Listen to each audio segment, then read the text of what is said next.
Hi, this is Vivek and you are watching my channel. तो भाई चालू करते हैं, वापस से आते हैं अपनी सीरीज पे। सीरीज बन रही थी कौन सी? फाइनेंशियल अकाउंटिंग की। ठीक है, ये सेमेस्टर 1 वालों के लिए है। बिल्कुल, जिस चाहे आप प्रोग्राम में हो चाहे ऑनर्स में हो, उससे मैटर नहीं करता, आप दोनों के लिए ये सीरीज बन रही है। ठीक है, हाँ जी, आज करने वाले हैं चैप्टर नंबर 6 चालू, जिसका नाम है अकाउंट्स फॉर अकाउंटिंग क्या बोल रहा हूँ, accounts from incomplete records single entry system. यानी कि आज हम सीखेंगे सिंगल एंट्री सिस्टम के बारे में।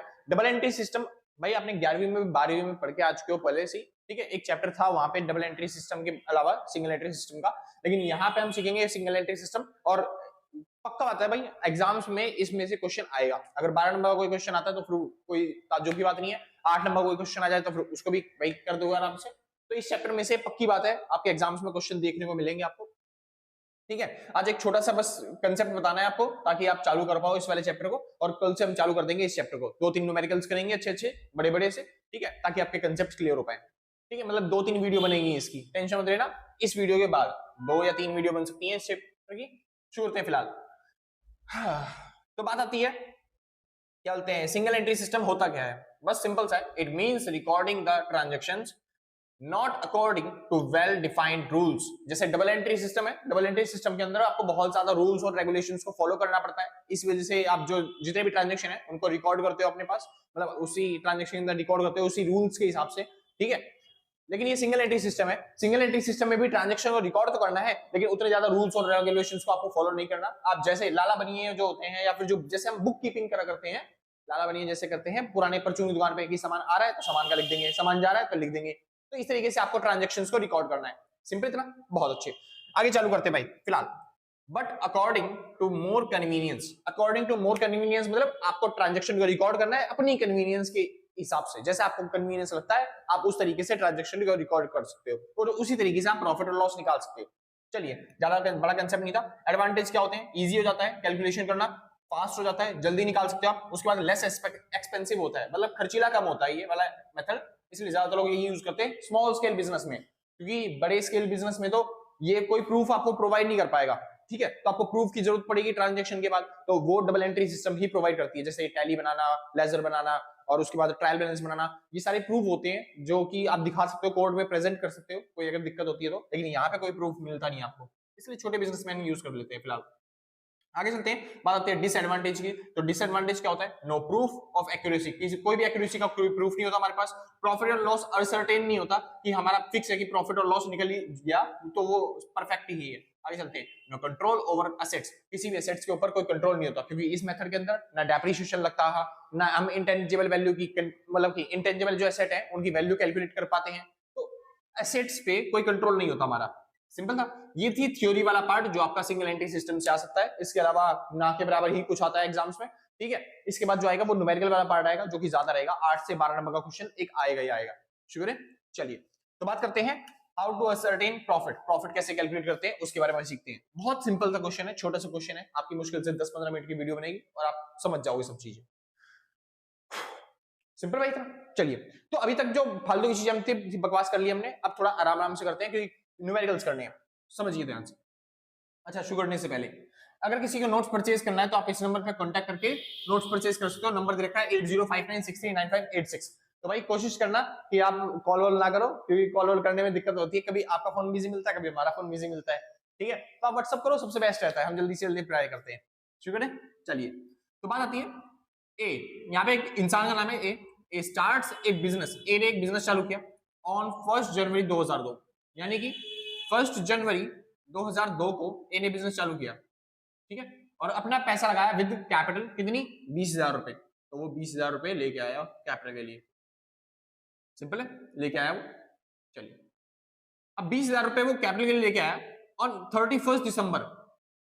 ए फाइंड्स दैट, मतलब 31 दिसंबर को, मतलब ये साल का शुरुआत हुई थी जब वो 20,000 रुपए लेके आया, तो साल के एंड में उसे पता चला 31 दिसंबर को उसको पता चला मेरी जो कैपिटल है वो अब कितनी हो चुकी है? मेरी कैपिटल हो चुकी है 25,000। तो मैं, मेरी कैपिटल कितनी हो चुकी है? 20,000 से 25,000 हो गई है।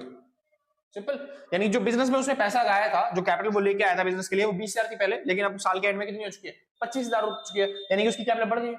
और कैपिटल का बढ़ना का मतलब क्या होता है? प्रॉफिट। यही मेथड क्या था यहाँ पे, यानी अगर आपकी कैपिटल बढ़ रही है तो मतलब आप ये मान लोगे कि वो क्या हो गया? प्रॉफिट। और अगर आपकी कैपिटल घट रही है तो आप मान लोगे कि आपका क्या हो गया, लॉस। शुक्र थे। तो यहाँ पे 20,000 की कैपिटल थी और 20,000 की कैपिटल बढ़ के कितनी हो गई है, 25,000 की हो गई है, यानी आपको प्रॉफिट हो गया। बहुत अच्छे। कितने का प्रॉफिट हो गया, 5,000 रुपए का प्रॉफिट हो गया। सिंपल है ना, आसान था। यही आ गया आपका प्रॉफिट और लॉस, खत्म क्वेश्चन, पहला क्वेश्चन खत्म, सिंपल, बहुत अच्छा था। इतना था, प्रॉफिट निकालने के लिए क्या था, कैलकुलेट द प्रॉफिट, हमने निकाल दिया 5,000 प्रॉफिट।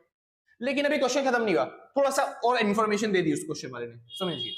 कह रहा है A bought an additional capital of 4,000। A ने खाली 20,000 रुपए नहीं लगाए थे बिजनेस में, ए ने एडिशनल कैपिटल भी लगाई थी 4,000 रुपए की। चलिए, तो यहां पे उसने अपनी पुरानी कैपिटल के अंदर ऐड कर दी अपनी additional capital.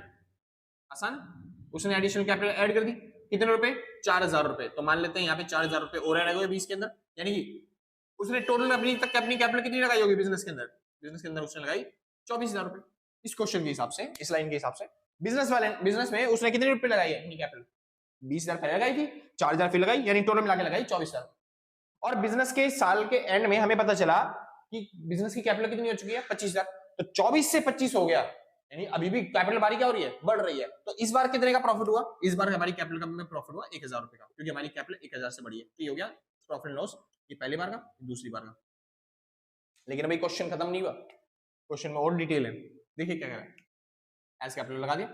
During the year, इस साल के अंदर, ए ऑल्सो हैव ड्रॉन, ए ने पैसा निकाला है, ए ने पैसा निकाला है 500 रुपए पर मंथ। अब जब वो पैसा निकाल रहा है 500 रुपए पर मंथ, तो उसकी कैपिटल क्या होनी चाहिए, कम होनी चाहिए, बिल्कुल जी कम होनी चाहिए। और जब कैपिटल कम हो जाएगी तो हम क्या कर देंगे, लेस, और किस नाम से, ड्रॉइंग, क्योंकि वो पैसा निकाल रहा है। अच्छा, वो कितना पैसा निकाल रहा है, 500 रुपए पर मंथ, यानी 500 रुपए निकाल रहा है हर महीने के। साल में महीने कितने होते हैं, बस 12 महीने होते हैं भैया। तो 12 महीने के हिसाब से उसने कितने रुपए निकाल लिए, उसने निकाले बेचारे ने 6,000 रुपए। अब 6,000 देखो, 20,000 वो लगा के बैठा था कैपिटल, 4,000 रुपए फिर कैपिटल लेके आएगा, तो 24,000 कैपिटल हो गई थी। इसमें से 6,000 रुपए तो उसने निकाल ही लिए, तो क्या कैपिटल 24,000 रही, नहीं, कैपिटल कम हो गई, क्योंकि वो पैसा निकाल रहा है। तो अब कैपिटल कम हो गई, तो कितनी कैपिटल बची होगी, सोचिए, 18,000 रुपए बस खाली। उसकी कैपिटल बिजनेस में कितनी लगी हुई थी, 18,000। अब 18,000 उसकी कैपिटल लगी हुई थी, उसकी कैपिटल, और अब कितनी है साल के एंड में, 25,000, यानी 18,000 से 25,000 हो गई, मतलब कैपिटल बढ़ गई, तो प्रॉफिट हो गया, बढ़िया। तो प्रॉफिट हो गया, तो आप क्या करोगे, हाँ जी, आपका प्रॉफिट हो गया, प्रॉफिट हो गया तो क्या करना पड़ेगा भाई, इसको माइनस करके निकाल लो, कितना प्रॉफिट हुआ, तो 18 और 25 कितने का प्रॉफिट हो गया, 7,000 रुपए का। सिंपल ना, कोई डाउट, कोई दिक्कत नहीं। यहाँ पे 7,000 रुपए प्रॉफिट आएगा, तभी तो ये हो जाएगा ना 25,000 रुपए, जब प्रॉफिट के 7,000 रुपए ऐड करोगे आप। सिंपल है, तो ये प्रॉफिट और लॉस आपने कैलकुलेट करके निकाल दिया 7,000 रुपए। क्या और कोई इन्फॉर्मेशन है, नहीं, और कोई इन्फॉर्मेशन नहीं है, तो यही आपका प्रॉफिट हो गया 7,000 रुपए। सिंपल, कोई दिक्कत नहीं। बस इसी तरीके से आपको कैलकुलेट करना है क्या, प्रॉफिट एंड लॉस, किसमें, सिंगल एंट्रीज मेथड में। लेकिन अगर आप बुक में देखोगे तो बुक में इस तरीके से बिल्कुल भी नहीं लिखा हुआ, बुक में तरीका ही अलग लिखा हुआ है। तो बुक में तरीका क्या दे रखा है, उन्होंने तरीके से दे रखा है दोनों चीजें। कैसे दे रखी है, सुनिए, बुक वाले कहते हैं इस बार क्वेश्चन को सॉल्व करने के लिए आपको उल्टा चलना पड़ेगा। उल्टा चलना पड़ेगा मतलब क्लोजिंग स्टॉक से आप ओपनिंग स्टॉक निकालोगे, मतलब प्रॉफिट निकालने के लिए क्लोजिंग स्टॉक से आप ओपनिंग स्टॉक निकालोगे। तो कैसे, जैसे आप लिखोगे पहले चीज क्लोजिंग स्टॉक, सॉरी क्लोजिंग क्या रहा हूं, कैपिटल। क्लोजिंग कैपिटल कितनी है हमारे पास क्लोजिंग कैपिटल है 25,000 रुपए, यानी हमारे पास साल के एंड में 25,000 रुपए पड़े हुए हैं।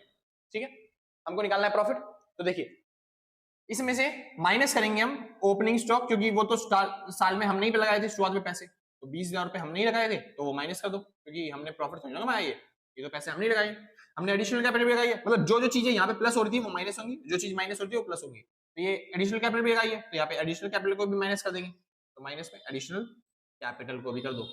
अच्छा, ये ओपनिंग कैपिटल थी भाई, ठीक है, तो एडिशनल कैपिटल 4,000 को भी माइनस कर दिया, और प्लस कर देंगे किसको, ड्राइंग्स को।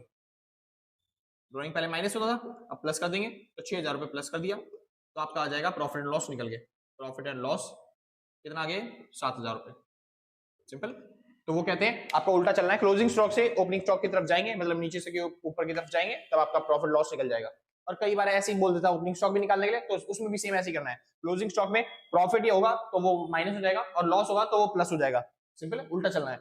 और ये जो एडिशनल कैपिटल है वो तो प्लस माइनस होने वाली है, और जो ड्राइंग है वो प्लस हो ही जाएगी। ठीक है, इसी तरीके से आपको कैलकुलेशन करनी है, इसी तरीके से आपको वैल्यू निकालनी है सारी की सारी। बहुत सिंपल क्वेश्चन वाले हैं, ठीक है, 2 या 3 वीडियो बनेगी और आपके कंसेप्ट खत्म हो जाएंगे सारे प्रैक्टिस के लिए मैं क्वेश्चन भी दे दिया करूंगा। ठीक है भाई, हाँ जी, बस एक छोटी सी वीडियो थी आज के लिए कि कंसेप्ट आपको समझ में आए कि आप सिंगल एंट्री सिस्टम में क्या पढ़ने वाले हो। तो थोड़ा सा थ्योरी था, थोड़ा सा न्यूमेरिकल था, कंसेप्ट एक बार चालू कर देना, आपका सबसे हो जाएगा। चालू करते हैं, मतलब खत्म करते हैं। ठीक है, अगर आपको वीडियो अच्छी लगी हो तो लाइक से सब्सक्राइब करके पक्का जाना। और भाई कैमरे की क्वालिटी कैसी लगी है वो बता देना, क्योंकि पहले वाला कैमरा अलग था और ये वाला कैमरा थोड़ा सा अलग है। मतलब अभी भी फोन से ही शूट कर रहा हूँ, अगर नया फोन ले लिया तो वो वाला फोन बैन कर दिया। ठीक है, फिलहाल तो कैमरे की क्वालिटी कैसी लगी हो तो वो बता देना। अगर पुराने से बनानी है तो मैं पुराने से बनाना चालू कर दूंगा, मगर ये वाला थोड़ा महंगा है, मैं सोच रहा हूँ क्वालिटी थोड़ी अच्छी आ जाए तो ठीक है।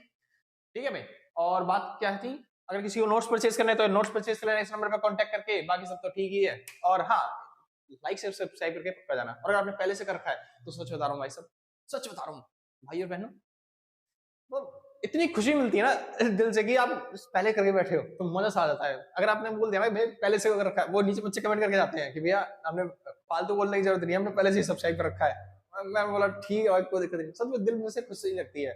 मतलब थैंक यू बोलना चाहता हूँ आप सबको दिल से, कलेजों से, गुर्दों से, वही डायलॉग अपना कि हाँ चलो ठीक है कोई बात नहीं, तो समझेगा ना, तुम सोचिए ना। ठीक, तो आज के लिए बस नहीं, मिलते हैं कल सेम टाइम सेम जगह, और टाटा बाय बाय। जिसको नोट करना है भाई नोट कर लेना, कल बाद में बोल लो फिर नोट करने का टाइम भी नहीं देते तुम। हाँ जी, तो बाय बाय।